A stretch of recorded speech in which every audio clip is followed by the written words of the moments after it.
The person I'm going to invite is நம்ம வந்து தமிழ் சினிமாவில் ரொம்ப வருஷத்தில் நிறைய நல்ல நல்ல ரோல்ஸாக இருக்கட்டும், நல்ல மூவிஸாக இருக்கட்டும், இவர் வந்து தொடர்ந்து கொடுத்துருக்காரு. I like to invite Bose Venkat அவர்கள் டு சே ஃபியூ வேர்ட்ஸ். யாருக்கு இது நிமிஷா, நான் அவங்களை பற்றி நிறைய பேச போகிறேன். ஆக்சுவலாக இந்த கம்பேர் அவங்கள பார்த்தோன்னே யாருன்னு தெரியலன்னு சொன்னேன். அதுக்கு சாரி. அவங்க வந்து சொல்கிறாங்க நிறைய படங்களில் நடித்த போஸ் வெங்கட் அவர்களே அப்படின்னு சொல்கிறாங்க. அவங்க என்ன பார்த்துருக்காங்க, அதுக்கு நன்றி. ஒரு பியூட்டிஃபுல் பிரியாணி, அதுக்கு ஒரு நன்றி. ஏன்னா தேங்க்ஸ் கிவிங், அது நிறைய அந்த கிவிங் கொடுத்துட்டே இருக்கணும். இன்னைக்கு டிஎன்ஏ வந்துட்டு ஒரு பெருசாக வெளியில் வந்து நிற்கிது. அதுக்கு எல்லாத்துக்கும் காரணம் நீங்கள் தான். இப்போ இதே உங்களை வச்சு ஒரு ஒரு பிரம்மாண்ட ஒரு ஆடியோ ரிலீஸாக இருக்கட்டும், நியூஸ் கிரியேட் பண்ணுறதா இருக்கட்டும், அது என்ன பண்ணாலும் உங்ககிட்ட ஒரு நியாயம் இருக்குல்ல, இந்த படம் நல்ல படம் அப்படின்ட்டு. அந்த நியாயம் ஜெயிச்சிருக்கு. அதுக்கு முதல்ல நன்றி. ஒரு ஒரு விமர்சனம் நம்ம காதில் கேட்போம், அந்த படம் நல்லா இல்லைன்றது கூட வரும். ஒரு சாராருக்கு பிடிக்கலாம், ஒரு சாராருக்கு பிடிக்காம போயிடலாம். ஆனால் நல்லாவே தெரியும் அந்த அந்த அந்த படம் அதுக்கு ஒர்த்தா இல்லையா அப்படின்ற ஒரு குழப்பம் இருக்கும். அந்த மாதிரி குழப்பத்தில் ஆடியன்ஸ் இருக்கும்போது அவங்கள தெளிவுபடுத்தக்கூடிய ஒரு ஒரு ஒரு ஒரு ஆயுதமாக யார் இருக்கிறாங்கன்னா பிரசன்ட் மீடியா. அந்த ஆயுதத்தினால தான் இன்னைக்கு இந்த மீட், தேங்க்ஸ் கிவிங் மீட்டே நடக்குது. திரும்ப திரும்ப உங்களுக்கு நன்றி. என்ன நடிக்க வச்சதுக்கு ப்ரொடியூசருக்கு, என் தம்பி டைரக்டருக்கு, நிச்சயமா ஒரு அசிஸ்டன்ட் தான் சொல்லியிருப்பானே இது போசனை பண்ணா நல்லா இருக்கும்னே. ஜெயராமன் வெங்கடேசனுக்கும் நெல்சன் வெங்கடேசனுக்கும் உள்ள உறவு நினைக்கிறாரு. ஸோ அதனால கிடைச்சிருக்கு, அதுக்கு நன்றி. அப்புறம் கோ ரைட்டர் அதிஷா சார் பேசினாரு. நிமிஷா இருக்காங்க, அவங்களுக்கு தான் தெரியும், கரெக்டா புரியும்னு நினைக்கிறேன். கேரளாவில் வந்துட்டு ஒரு 5 கேரவன் இருந்துச்சுன்னா அதுல ரைட்டர்ஸ்க்கு ஒரு கேரவன் இருக்கும். ரைட், அவ்வளோ பெரிய மரியாதை இருக்காங்க ரைட்டர்ஸ்க்கு கேரளாவில். ஓகே, வரேன். கேரளாவில் பெரிய மரியாதை வந்து திரைக்கதை ஆசிரியருக்கு கொடுப்பாங்க. அதாவது முதல்ல திரைக்கதை ஆசிரியர்கள் கதையாசிரியர்கள் கதையை ரெடி பண்ணிட்டு அதுக்கப்புறம் தான் அது இயக்குனர்கிட்ட வந்து அதுக்கப்புறம் ஒரு கம்பெனிக்கு போய் அப்படிதான் வரும். அந்த வகையில ஒரு திரைக்கதை ஆசிரியரை மேடை ஏற்றி அவருக்கு மரியாதை செலுத்தின நெல்சனுக்கு இந்த நேரத்தில் நான் நன்றி தெரிவிச்சுக்கிறேன். ஏன்னா அந்த அந்த கைண்ட் ஆஃப் சினிமா வந்து ரொம்ப ஆரோக்கியமா இருக்கும். ஏன்னா வரதராஜா சார் வந்து always with Annagiri Selvaraj sir, இந்த மாதிரி ரத்னகுமார் சார், அவங்களோட பயணிக்கும் போது அந்த திரைப்படங்கள்ல ஒரு பயங்கரமான மீனிங் இருக்கும். டைரக்டருங்கிற ஒரு பியூர் டெக்னீஷியன், கிரியேட்டர்ஸ் கம் டெக்னீஷியனா இருக்கிறதுங்கிறது ஒரு தனி டேலண்ட். பட் கிரியேட்டர் இஸ் என்னை பொறுத்த வரைக்கும் ஒரு எழுத்தாளர், வசனகர்த்தாங்கிறவங்க வந்து ஒரு தனி செக்டார். அந்த செக்டார் ஸ்ட்ராங்கா இருந்ததுன்னா திரைப்படம் தோற்கிறதுக்கு வாய்ப்பு ரொம்ப கம்மியா இருக்கும் அப்படிங்கிறது என்னுடைய கருத்து. நான் பல இடங்கள் அதை விவாதமா வச்சிருக்கேன். அந்த வகையில ஒரு ரைட்டரை மேடை ஏற்றி பேச வச்சதுக்கு இந்த நேரத்தில் அதே தேங்க்ஸ் மீட்ல ஒரு நன்றியை தெரிவிச்சுக்கிறேன். அதே மாதிரி என் கூட நடிச்ச கோ ஆர்டிஸ்ட் எல்லாருக்கும் என்னுடைய நன்றியை தெரிவிச்சுக்கிறேன். கேமராமேன் பார்த்திபன் சார், எல்லாருக்கும் நன்றி. அம்பேத்குமார் சார் என்னுடைய சிறந்த நண்பர், அவருக்கும் இந்த நேரத்தில் நன்றியை தெரிவிச்சுக்கிறேன். ஒரு ஒரு திரைப்படம் சமீபத்தில் ஒரு தியேட்டரில் ரிலீஸ் ஆகிட்டு உடனே நம்ம ஃபோன் பண்ணுவோம். நெல்சனுக்கு ஃபோன் பண்ணும்போது ஒரு இயக்குனருடைய அந்த பிரசவ வழி, என்ன நெல்சன் எப்படி இருக்கீங்க அப்படின்னா, இல்லைன்னா என்ன பண்ணுறதுன்னு தெரில, என்ன நடக்குதுன்னு தெரில, ஒரு ஈவினிங் வரைக்கும் ஒரு தொண்டைக்கு நெஞ்சுக்கு ஒரு உருண்டை ஓடிக்கிட்டே இருக்குது, அதெல்லாம் எப்போ சரியாகும்னு எனக்கு தெரியலை அப்படின்னு சொல்லும்போது நான் சொன்னேன், இல்லை நேற்று ப்ரெஸ் மீட்டில் படம் பார்த்தவங்க எனக்கு நிறைய பேர் ஃபோன் பண்ணிட்டாங்க.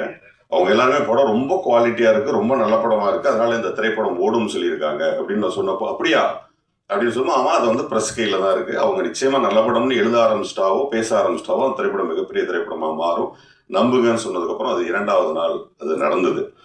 அந்த வகையில் மீண்டும் உங்களுக்கு ஒரு நன்றி. இந்த திரைப்படத்தில் நான் கொஞ்சம் முன்னாடியே படம் பார்த்த பொழுது கடைசியாக ஹீரோவுக்கு வரேன். நிமிஷா வந்து பிரமாதமாக ஆக்ட் பண்ணியிருந்தாங்க. நான் உங்ககிட்ட சொன்னேன், இப்போ அந்த அந்த அந்த கேரக்டர் டிசைன் பண்ண விதமே பியூட்டிஃபுல்லா இருந்துச்சு. நான் நெல்சன்ட்ட வந்து படம் பார்த்துட்டு வெளியே வந்தோடனே சொன்னது, அந்த ஹீரோயின் கேரக்டர் ரொம்ப பிரமாதமா டிசைன் பண்ணியிருக்கீங்க. அது டிசைன் பண்ணது பிரச்சனை இல்லை, நடிப்பை பற்றி நல்ல புரிதல் இல்லாத ஒரு ஆளால் அது பண்ண முடியாது. அவங்க நாயட்டுன்னு ஒரு படம் பண்ணியிருந்தாங்க கேரளாவில். அவங்க பெரும்பான்மையான படங்கள் வந்து அந்த கேரக்டர்ஸ் வந்து அவங்க அவங்க புரிய வைக்க முடியலன்னா அந்த கேரக்டரே காலி ஆகிடும். அதுவும் பர்டிகுலர் நாயகர் வந்து அது ரொம்ப அழகாக புரிய வச்சிருப்பாங்க அந்த படத்தில். அதே மாதிரி டிஎன்ஏல நிறைய நேரங்கள்ல அதை புரிய வச்சது ரொம்ப நல்லா இருந்தது. நான் நெல்சன்ட்ட கடைசியாக சொன்னேன், கொஞ்சம் நிறைய டைலாக் சேர்த்துருக்கலாமே அந்த பொண்ணுக்கு, இன்னும் நிறைய பேச வச்சிருந்துருக்கலாமே அப்படின்னு கூட சொன்னேன். அந்த வகையில் பியூட்டிஃபுல் ஆக்டர்ஸ் அவங்க. அடுத்ததா இதோட முடிச்சுக்கிறேன். பட் என்னுடைய கதாநாயகன் அதர்வா சார், சில பேர் மட்டும் ஜெயிக்கணும்னு நம்ம உள் மனசு சொல்லிகிட்டே இருக்கோம். அவங்க ஜெயிச்சா அட்வான்டேஜ், அவங்க ஜெயிக்கிறது நமக்கு நல்லது அப்படின்றது ஒன்று தோணுன்னா அது அதர்வா சார். ஏன்னா அவரோட இதுக்கு முன்னாடி ஒரு படம் பண்ணியிருந்தேன். அந்த திரைப்படம் நைட்ல எல்லாம் மிட் நைட்ல எல்லாம் ஷூட்டிங் நடந்துட்டு இருக்கும். நமக்கே ஒரு மாதிரி டயர்டா இருக்கும். என்ன அவ்வளோ பிரிஸ்கா வந்து நிற்பாரு, எந்த விதமான டிஸ்டர்பன்சஸ் இல்லை, கோபம் இல்லை. அப்படி நான் கண்டினியூவா நைட் ஷூட்டே போயிட்டே இருந்தோம். நான் ஒரு நாள் நான் கேட்டேன், டயர்டா போயிட்டீங்களான்னு கேட்டேன். அவர் சொன்னார், நல்ல வார்த்தை அது, அவர் மறந்துட்டாரான்னு தெரியல, ஒரு 4 பசங்களோட டவுசர் போட்டு வந்து நான் போலீஸ் நீங்க மாட்டிப்பீங்க. அவர் சொன்னாரு, சார் நடிக்கிறோம் சார், பிடிச்ச வேலை சார், பிடிச்ச வேலையை செஞ்சுட்டு இருக்கோம் சார், இதுல எப்படி சார் டயர்டா வருதுன்னாரு. எனக்கு ரொம்ப ஆச்சரியமா இருந்தது. அதே டிஎன்ஏலையும் பார்த்தேன், அதே பிடிச்ச வேலையை டயர்டு இல்லாமல் அன்னைக்கு என்ன ஃப்ரெஷ்னஸ் இருந்துச்சோ அதே ஃப்ரெஷ்னஸோட வராரு. ஸோ அது இயக்குநர்களுக்கும் ப்ரொடியூசர்ஸ்க்கும் சினிமாவுக்கும் ரொம்ப ஆரோக்கியமானதாக இருக்கணும். அதனால டிஎன்ஏவோட வெற்றியை உண்மையிலேயே என்னுடைய சகோதரர்கள் திரு அதர்வா அவர்களும் சரி, நெல்சனும் சரி, திரு அம்பேத்கரும் சரி, அத்தனை பேரும் ஜெயிக்க வச்சவங்க எல்லாருக்கும், அதான் பர்டிகுலர் ஆடியன்ஸ்க்கு நன்றியை தெரிவிச்சுக்கிறேன். நன்றி. The co-writer of the film, Atisha Vinod.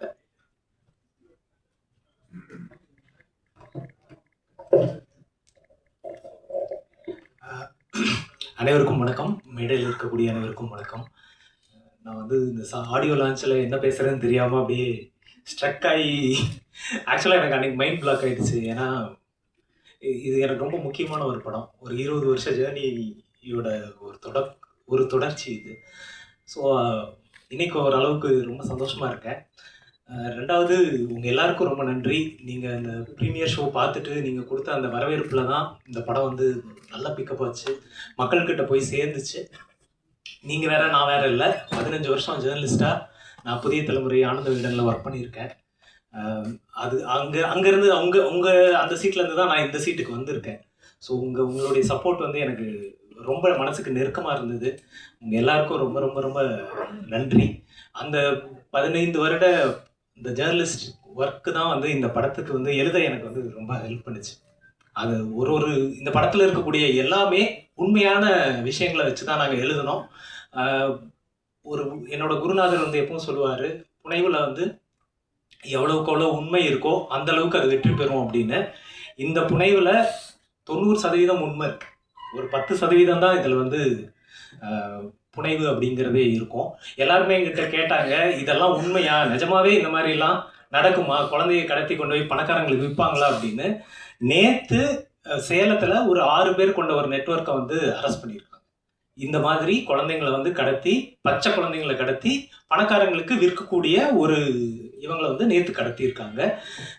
அதுதான் நம்ம படத்தில் நம்ம காட்டப்பட்ட அந்த விஷயத்துக்கான அந்த உண்மை அப்படிங்கிறது தான். ஏன்னா நாங்கள் வந்து ஒவ்வொரு விஷயமுமே, அந்த பாட்டி வந்து இன்னைக்கு எல்லாராலையும் கொண்டாடப்படுறாங்க. அந்த சாத்தூர் விஜயலட்சுமி அப்படிங்கிற அந்த நடிகை வந்து அவங்க அவ்வளோ பிரமாதமாக நடிச்சிருந்தாங்க. அந்த கேரக்டர் வந்து ஒரு ரியல் லைஃப் கேரக்டர். அவங்க ரியல் லைஃப் கேரக்டர்னா கடத்துறவங்க கிடையாது.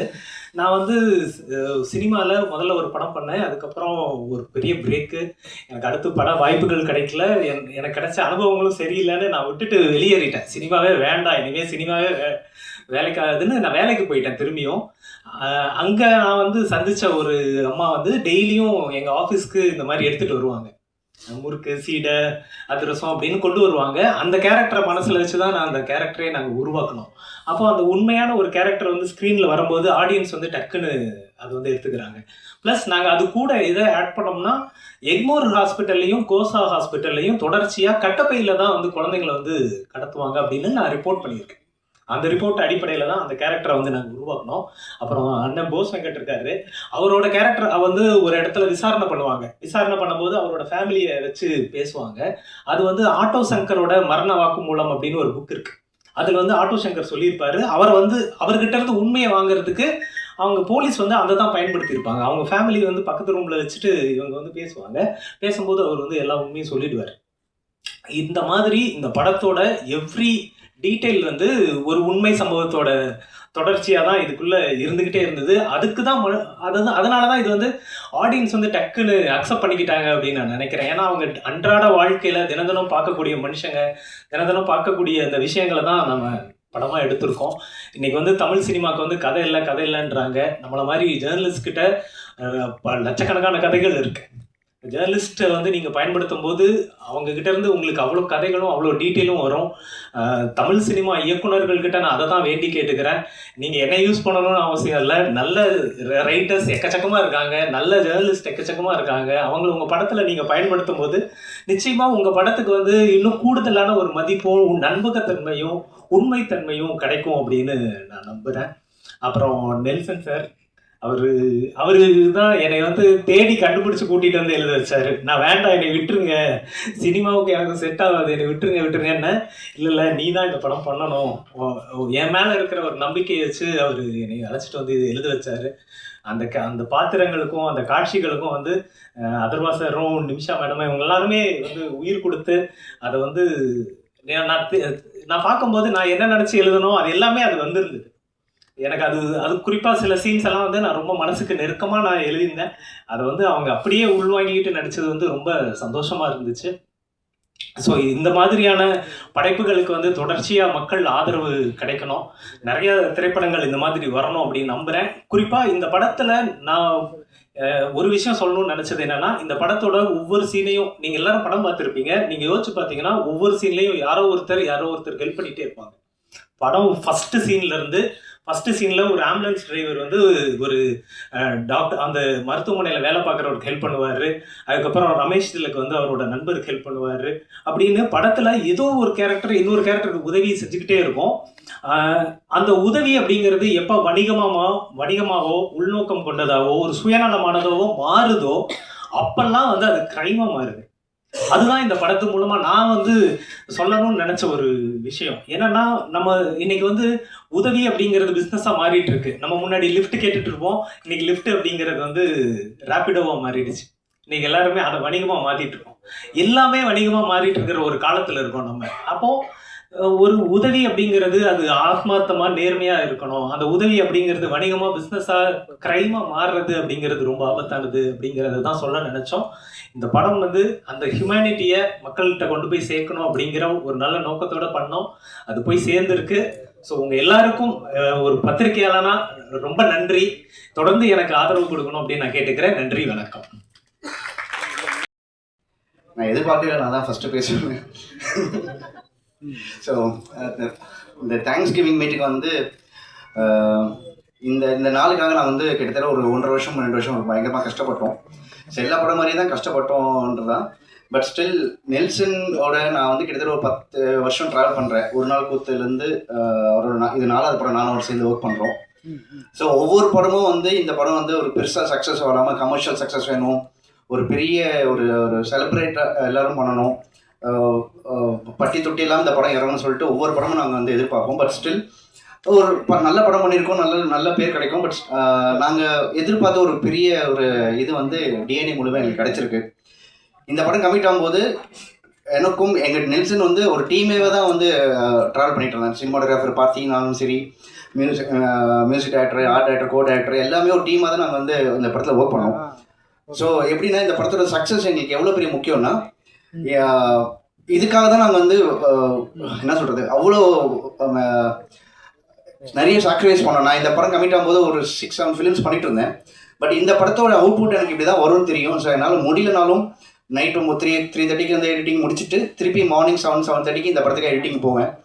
ஸோ ரொம்ப டயரிங் ப்ராசஸாக இருந்தாலும் பட் எனக்கு வந்து இந்த படத்தோட சக்ஸஸ் இந்த மாதிரி ஒரு நாள் நடக்கும்னு நல்லா தெரியும். ஏன்னா இந்த படத்தோட கோர் எமோஷன்ஸ் வந்து கதை சொல்லும்போதே இருந்தது. ஸோ கண்டிப்பாக இந்த படம் இவ்வளோ பெரிய சக்ஸஸ் வரும்னு தெரியும்.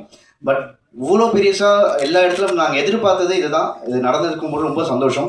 இது நடித்த எல்லாருமே அதர்வாகட்டும், நிமிஷாகட்டும், மற்ற நான் ஆடியோ லான்ச்சு சொன்ன மாதிரி பாலசக்திவேல் சார் ஆகட்டும், போஸ் சார், சுப்பிரமணியம் எல்லாருமே வந்து அவங்க கேரக்டர்ஸ் நல்லா பண்ணியிருக்காங்கன்னு சொல்லிட்டு ஒவ்வொரு ஃபோன்ஸ் வரும்போது நமக்கு எப்படி ஒரு டெக்னீஷியனுக்கு வந்து ஒரு சக்ஸஸ் தெரியும்னா, ஒரு படத்தோட சக்ஸஸ் வந்து படம் ரிலீஸ் ஆன நாள்லேருந்து நிறைய ஃபோன்ஸ் வரும், நிறைய அப்ரிசியேஷன்ஸ் வரும். ட்விட்டர்லேயும் ஃபேஸ்புக்லேயும் இன்ஸ்டாலேயும் நிறைய பேர் நம்மளை டேக் பண்ணி போடும்போது நமக்கு இந்த மொமெண்ட்டுக்காக நம்ம காத்துட்டு இருந்தோன்ற சந்தோஷம் இருந்தது. ஸோ நான் வெரி ஹாப்பி. எங்கள் டீமாக இது 4வது தடவை ஒன்றா ஒர்க் பண்ணி திருப்பி ஜெயிச்சிருக்கோன்ற போது ரொம்ப சந்தோஷமாக இருக்குது. இதுக்கு எல்லாமே ஹெல்ப் பண்ண உங்கள் அனைவருக்கும் என்னோட மனமார்ந்த நன்றிகள். தேங்க்யூ. சாரி, என்னோட அசிஸ்டன்ஸ் பிரகதீஷ் அண்ட் காசி, அவங்களுக்கு ரொம்ப தேங்க்யூ. ரொம்ப கஷ்டப்பட்டாங்க அவங்களும் இந்த படத்தினால. ஸோ அவங்களுக்கு ரொம்ப ரொம்ப thank you. Thank you. Thank you so much. And talking about long travels, இன்னும் இப்போ அடுத்ததான் நான் வந்து ஸ்டேஜ்க்கு அழைக்க போகிறவங்களும் வந்து ரொம்ப நாள் நம்ம டைரக்டரோட ட்ராவல் பண்ணியிருக்காரு. The DOP of the film Parthiban அவர்களை மேடைக்கு பேச அழைக்கிறேன்.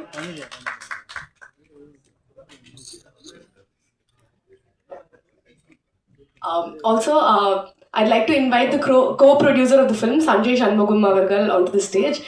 Producer இன்னும் கொஞ்ச நேரத்தில் நம்ம ஜாயின் பண்ணுவார். எல்லோருக்கும் வணக்கம். அந்த படத்தோட டிஓபி டிஎன்ஏ. இந்த படத்தோட வெற்றி வந்துட்டு நீங்கள் ப்ரிவ்யூ ஷோவில் கொடுத்த ஒரு அதிலே தெரிஞ்சிடுச்சு இந்த படம் எப்படி ரீச் ஆக போகுது அப்படின்றது. ஸோ ஃபர்ஸ்ட் ஆஃப் ஆல் அவங்க எல்லாருக்குமே நன்றி தெரிவிச்சுக்கிறேன்.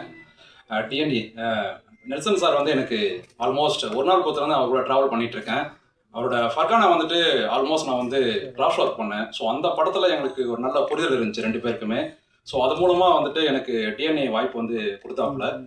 ஸோ அவர் எனக்கு கொடுத்த வாய்ப்பை நான் பூர்த்தி செஞ்சுருக்கேன்னு நினைக்கிறேன். கண்டிப்பாக பண்ணியிருக்கேன். ஸோ அதோட ரிசல்ட்ஸ் வந்துட்டு சினிமாகிராஃபி பற்றியான ஃபீட்பேக்ஸ் எல்லாமே நிறைய தெரியாத நண்பர்கள் கிட்ட இருந்து நிறைய வந்துட்டு இருக்குது. பர்டிகுலராக வந்துட்டு இந்த படத்தோட முக்கியமான விஷயம் வந்து ஹைலைட் பண்ணி சொல்லிட்டு இருக்காங்க சினிமாட்டோகிராஃபிக்கு. ஸோ சினிமாட்டோகிராஃபி அப்ரிஷியேட் பண்ண எல்லாருக்குமே வந்து நான் என்னோட நன்றியை தெரிவிச்சுக்கிறேன். அண்ட் என்னோட ப்ரொடியூசர் அம்பேத்குமார் சார், என்னோட ஃபர்ஸ்ட் ஃபிலிம் ரிலீஸ் ஆகலை. என்னோட ஃபர்ஸ்ட் ஃபிலிம் வந்துட்டு பேச்சு, அது ரிலீஸ் ஆகிறதுக்கு முன்னாடியே வந்துட்டு எனக்கு வந்து இந்த வாய்ப்பு கொடுத்தாங்க. ஸோ அதனால் அவருக்குமே என்னோட நன்றிகளை தெரிவித்து கொடுக்குறேன். அண்ட் அதோட சார் நிமிஷா, செட்டில் வந்துட்டு எனக்கு வந்து ஒரு பயங்கரமான ஒரு கம்ஃபர்ட். 2 பேருமே எந்த இடத்துலையுமே வந்து எனக்கு எதுவுமே ஃபீல் ஆகலை. ஸோ இந்த படத்தோட எமோஷன் இதை வந்துட்டு மிஸ் ஆகாமல் நான் வந்து லைட்டிங்காகவும் சரி ஃப்ரேமிங்காகவும் சரி இதை பேலன்ஸ் பண்ணணும்னு நினச்சேன். அது அவுட்புட்லேயுமே நான் கொடுத்துருக்கேன்னு நினைக்கிறேன்.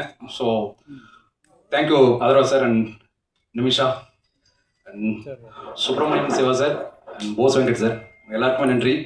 நல்ல ஒரு ட்ராவல் உங்களோட. அண்ட் என்னோட டைரக்டர் நெல்சன், நிறைய பேச வேண்டியிருக்கு அவரை பற்றி. இந்த படம் ஆப்பர்ச்சுனிட்டி வந்துட்டு எனக்கு ஃபஸ்ட் டைம் எனக்கு கால் பண்ணாப்புல, நம்ம ஒரு படம் ஒர்க் பண்ணுற மாதிரி இருக்கும், பட் இன்னும் நான் கன்ஃபார்ம் பண்ணல, நான் அப்டேட் பண்ணுறேன் உனக்கு அப்படின்னாப்புல. நான் அப்போ வந்துட்டு ரொம்ப டெஸ்பரேட்டாக வந்து தேடிட்டு இருந்தேன் ஒரு படம், குயிக்காக ஒரு படம் பண்ணணும் அப்படின்னு சொல்லிட்டு. என்னை கூப்பிட்டு ஆஃபீஸ் கூப்பிட்டு ஒரு 20,000 எனக்கு கொடுத்தாப்புல. நீ வந்துட்டு ரொம்ப இதுவாக இருக்க, நீ போயிட்டு எங்கேயாச்சும் ஒரு ட்ராவல் போயிட்டு வா, போயிட்டு வந்தவொடனே என்னை பாரு, நான் ஒரு நல்ல நியூஸ் சொல்கிறேன் அப்படின்னாப்புல. சரின்னு சொல்லிட்டு நான் ஒரு 1 வீக் பொறுத்து மறுபடியும் அவரை போய் மீட் பண்ணேன். அதுக்கப்புறமா தான் இந்த வாய்ப்பு எனக்கு கிடைச்சிது. பயங்கர கூலான ஒரு ஜாலியான ஒரு ஆள், என்ன வேணுமோ அதை மட்டும் கரெக்டாக கேட்டு வாங்கிப்பாப்புல. ஸோ அவருக்குமே வந்து மிகப்பெரிய ஒரு நன்றியை தெரிவிச்சுக்கிறேன். அண்ட் என்னுடைய first film Pechi and DNA, இதோட இந்த படத்துக்கான ஒரு முக்கியமான காரணம் என்னுடைய batchmate and cinematographer Gokul Binoy. முக்கியமான நபர் என்னோட லைஃப்பில். ஸோ அவனுக்குமே வந்து என்னோட நன்றியை தெரிவிச்சுக்கிறேன் இந்த ஸ்டேஜில். Thank you all.